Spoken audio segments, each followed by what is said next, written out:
fake news and disinformation in my country. We need to work it out. We need to prove that we are the voice of the people. We are the media. We are the facilitators. Aniya na ang mga balita nga nahagpat sa Newsline Philippines Information Center. Ako si Paul Palacio. Tutok na!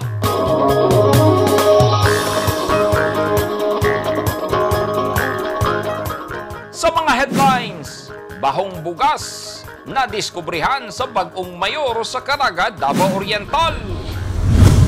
Bagong biktima sa pagpamusil patay sa Lamitan City, Basilan, giingong paryente ni Dr. Yumol.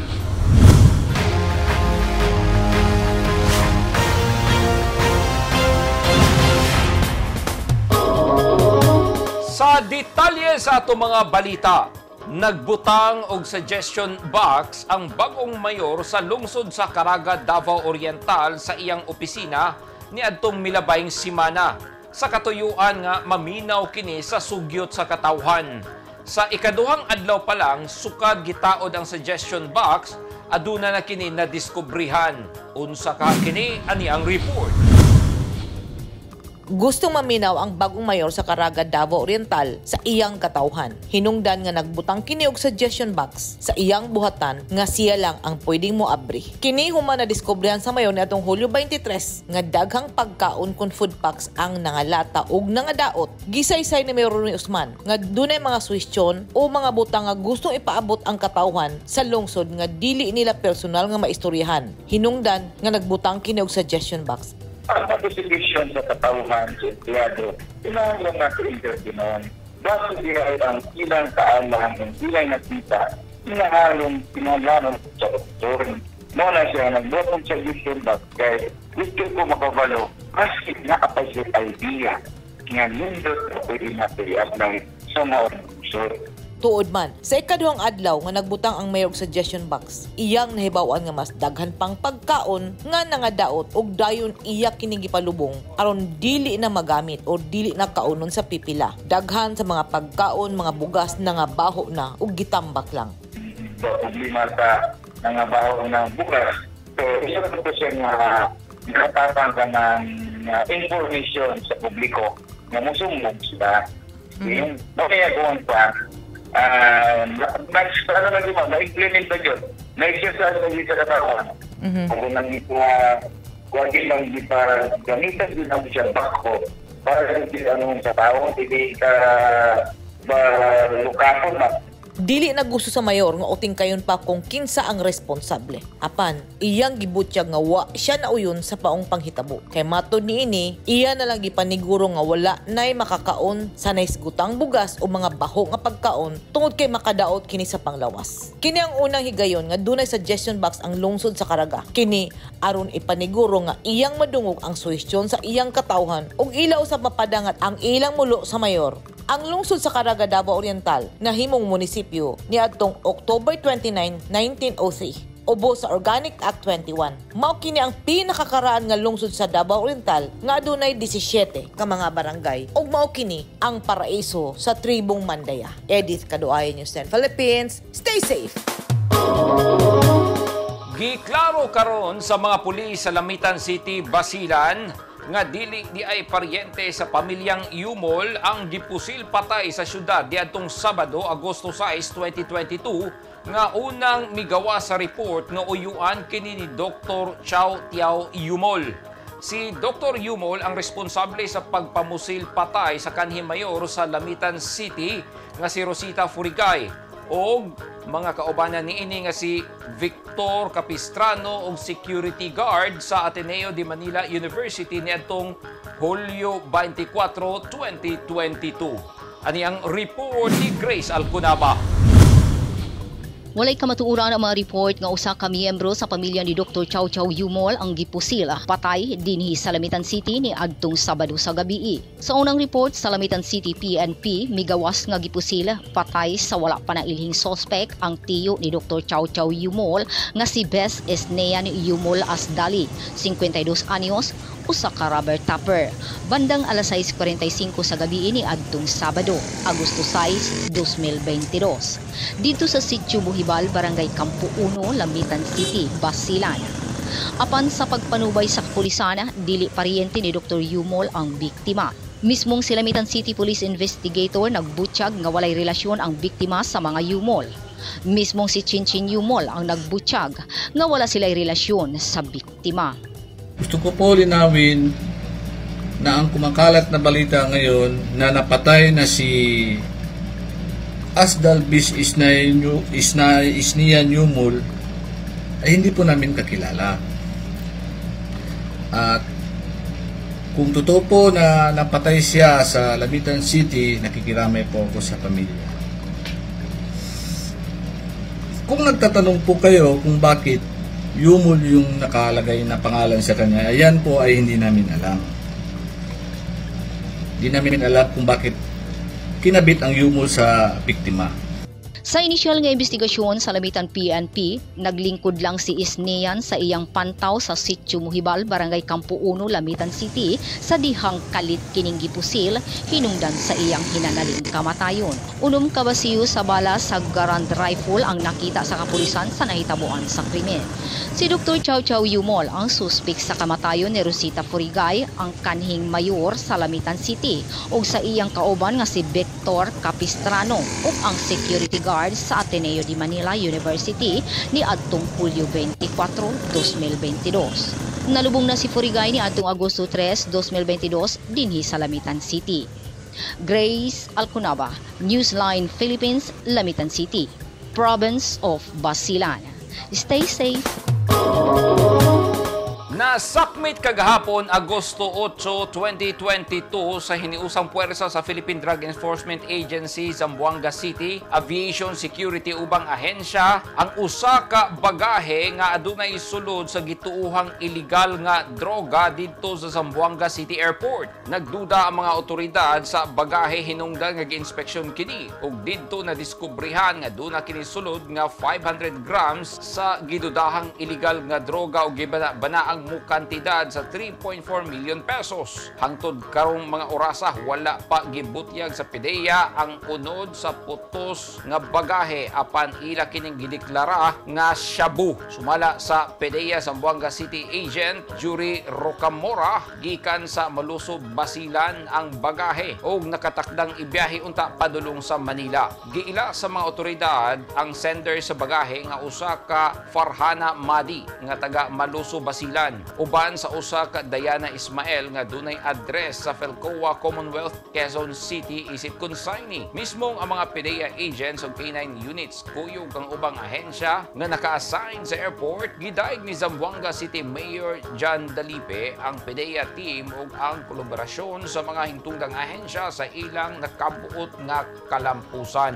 Gipaniguro sab sa mayor nga padayon ang suporta sa lokal nga gobyerno ug seryoso sila sa ilang kampanya batok illegal nga droga. Gihatdan og food pack sa grupong Kabayan Riders Club Recon Kabayan ang mga residenteng nasunugan sa Punta Dumalag, Barangay 75-A, Matina Playa, Davao City. Mismong ang grupo ang nag-amot-amot gikan sa ilang mga miyembro aron makapalit og bugas ug canned goods aron itabang sa mga nasunugan. Nakita sa grupo nga gikinahanglan gyud sa gatusan ka mga residente ang hinabang mao nga nahuna-hunaan nila nga mohimo og food pack distribution. Sila na mismo ang naghatod sa hinabang sa mga biktima nga temporaryong nagpuyo sa Barangay Gym sa Shanghai area sa Matina Playa. Hapsay ang distribution, saglit adunay mga barangay officials ang miasikaso kanila. Nagpasalamat ang mga nasunugan ngadto sa grupong KRC. At tangi! Hiyas na Magpet 2022 giapilan sa mga miyembro sa LGBTQ+. Daghang tao mitambong sa pageant o mga mag-uuma sa Cagayan de Oro City, misalmot sa Agri-Fair and Garden Show.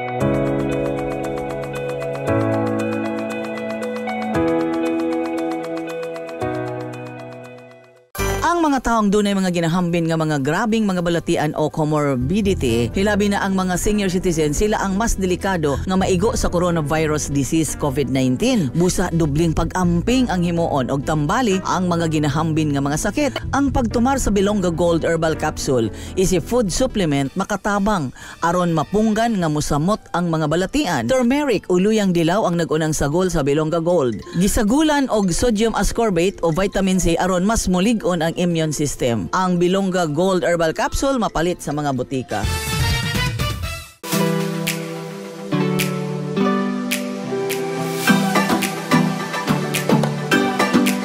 Do you want to be beautiful inside out? Visit RNC Lounge Aesthetics and Wellness, located at Door 3, Molavi Building, Emilio Jacinto Street, Davao City, your total beauty and wellness center.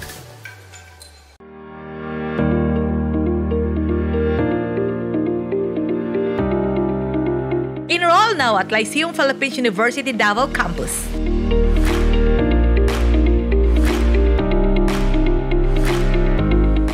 Courses offered: College of Health and Sciences, BS Medical Technology, BS Pharmacy, College of Business and Accountancy, BS Accountancy, BS Administration, BS Management Accounting, BS Customs Administration, Bachelor of Arts and Sciences, Bachelor of Multimedia Arts, Bachelor of Forensic Science, College of International Tourism and Hospitality Management, BS Hospitality Management, BS Tourism Management. They also offer Junior College and the following courses: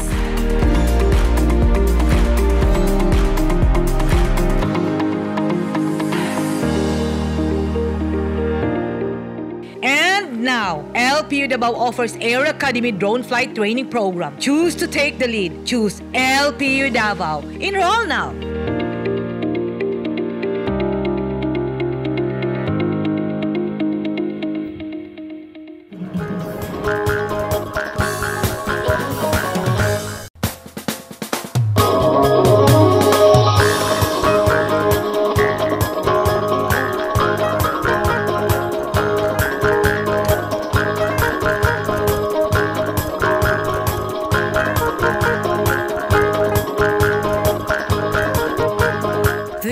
Is brought to you by Toyota. This portion is brought to you by Rizal Memorial Colleges. This portion is brought to you by Davao Light and Power Company. Perteng lingawa sa mga miyembro sa LGBTQA+ community sa probinsya sa Davao del Norte atol sa ilang sports fest. Naay boxing o mga ball games. Ang sports fest nagtinguha og maayong relasyon sa LGBTQA+ ug sa komunidad. Ani ang report ni Eugene Hinutan. Nalingaw ang mga miyembro sa LGBTQA+ sa Davao del Norte sa giandam nga Sports Fest alang kanila sa Alvarez Foundation. Sumala ni Jen Maliwanag, ang chairperson sa Nanay Nicolasa Diaz Alvarez Foundation Incorporated, tumong sa aktibidad nga mahatagag lugar ang mga miyembro sa LGBTQA+ sa komunidad diin mapakita nila ang ilang mga talento sa sports. Nagtigi sila sa boxing, basketball, volleyball, Mobile Legend Tournament ug laro ng lahi. Usa sa pinaka-importante sa aktibidad ang gipahigayon nga community service, HIV/AIDS awareness orientation nga natigayon sa Barangay Magugpo North Gymnasium o Gamazing Race sa Davao del Norte Sports Complex Ground. Ug syempre, ang highlight sa aktibidad ang Mr. and Miss NNDAFI Pride 2022 diin natigayon sa Davao del Norte Sports Complex Davnor Gym. Sama sa colorful nga flag sa mga miyembro sa LGBTQA+, mabulokon ug napuno sa pagmaya ang gihimong aktibidad.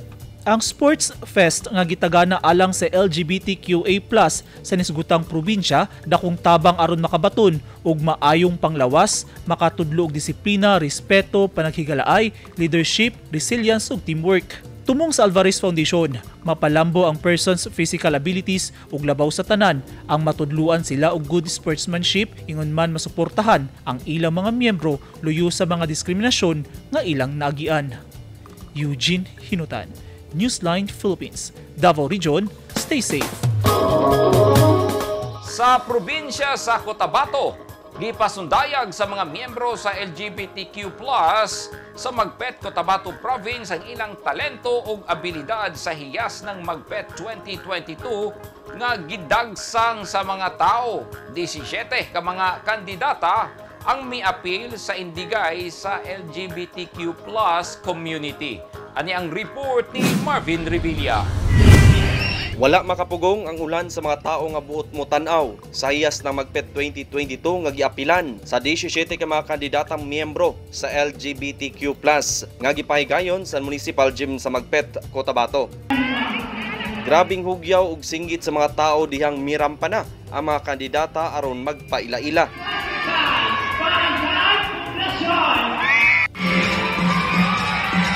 Mas mibibo ang mga tao dihang nagpasundayag na sila sa ilang mga production number. Dinhi makita ang suporta sa mga residente kaya naa sila'y tagsa-tagsa ka mga pambato. Ang uban kanila, adunay dalang combo, anay banner o ginapalakpakan ng ilang mga kandidata. Grabing kabibo, tungod kay ang matag barangay sa lungsod sa Magpet, adunay mga pambato ug adunay tagsa-tagsa ka mga advokasya. Top 5 finalist lang kuhaon gikan sa 17 ka mga partisipante. Ug sila candidate number 2, Kirby Catayas, candidate number 3, Vincent Lopez, candidate number 11, John Rabi Macaldo, candidate number 6, Hiles Florentino, ug candidate number 5, John Phil J. Pulino ang gipalad nga napili sa mga hurado. Pero giori sila sa beauty ni candidate number 2 nga si Kirby Catayas nga taga Barangay Gubatan ang gideklarang hiyas na Magpet 2022. How do you think you could be able to give back to the local government? This is an attack the local government of the municipality of Magpet. Nakakumbinsi sa mga hurado ang tubag ni Catayas sa QA portion sa pageant. Nakadawat usab si Catayas og minor awards nga Best in Production Number, Best in Casual Attire, Best in Interview, Lady of the Ramp of Miss Perfect Skin. Hakot award usab si hiyas ng Magpet First Runner-Up nga si Vincent Lopez nga nakadawat og Miss Photogenic, Best in Swimsuit, Best in Festival Attire ug Best in Gown. Second runner-up si John Rabi Macaldo nga taga Pangawan. Third runner-up si Hiles Florentino ug si John Faye J. Pulino ang hiyas na Magpet 2022. Fourth runner-up. Mitambong sa aktibidad si Magpet Mayor J. Lawrence Gonzaga nga gipadayag ang pasalamat ug seguridad ngadto sa katawhan nga magmauswagon pa ang munisipyo pinaagi sa mga susamang aktibidad aron makita ang abilidad sa mga Magpetenyo. Uban ni Mayor Gonzaga ang ubang miyembro sa konseho nga nilantaw sa event. Nasayran nga kini ang pinakaunang higayon nga gipatigayon ang hiyas ng Magpet. Marvin Revilla, Newsline Philippines, Province of North Cotabato. Stay safe.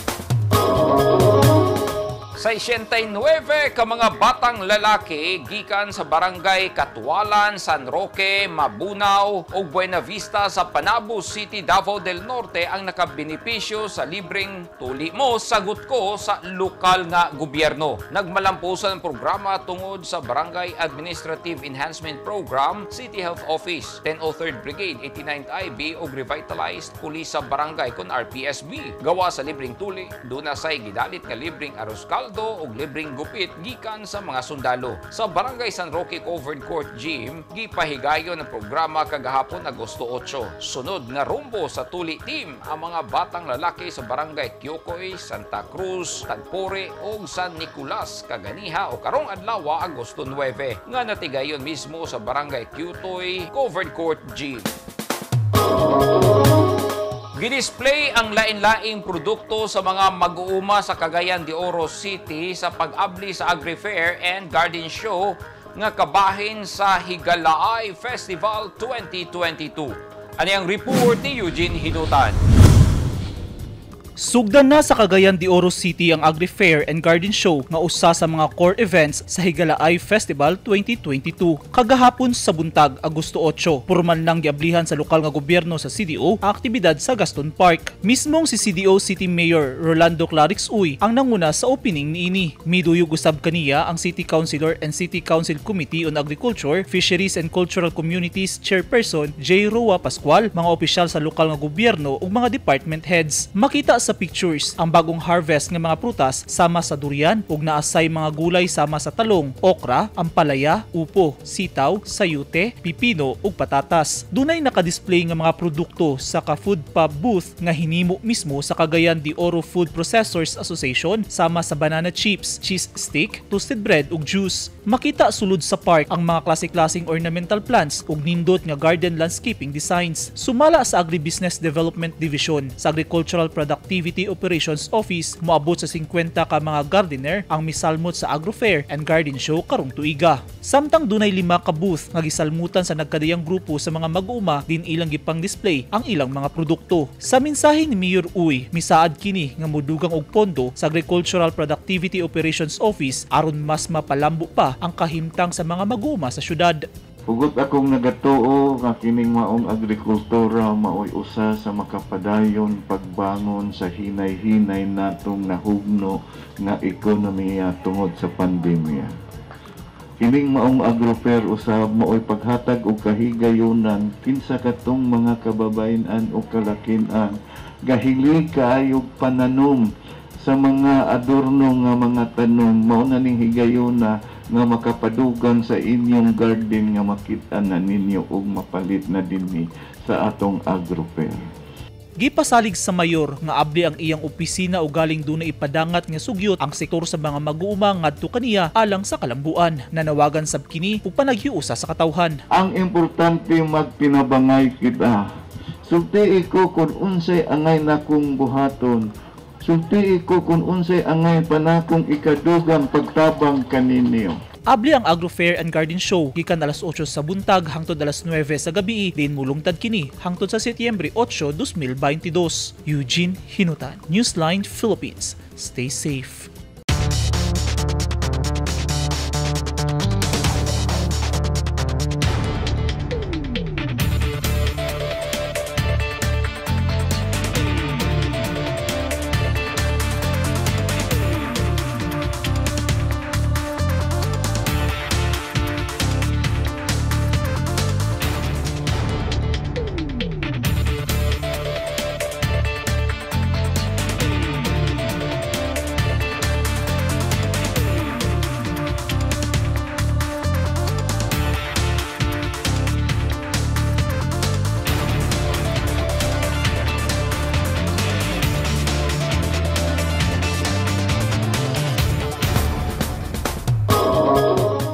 Kato naghingpit sa mga balita nga nahagpat sa Newsline Philippines Information Center.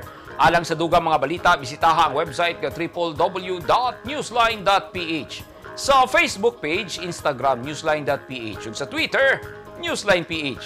Kung aduna mo'y mga balita ug impormasyon sa inyong tagsa-tagsa ka mga lugar sama sa sunog ug baha, mamahimo ka na ninyong i-share pinagi sa Newsline Messenger. Masundan usab bininyo pinagi sa pag-subscribe sa YouTube channel sa Newsline Philippines.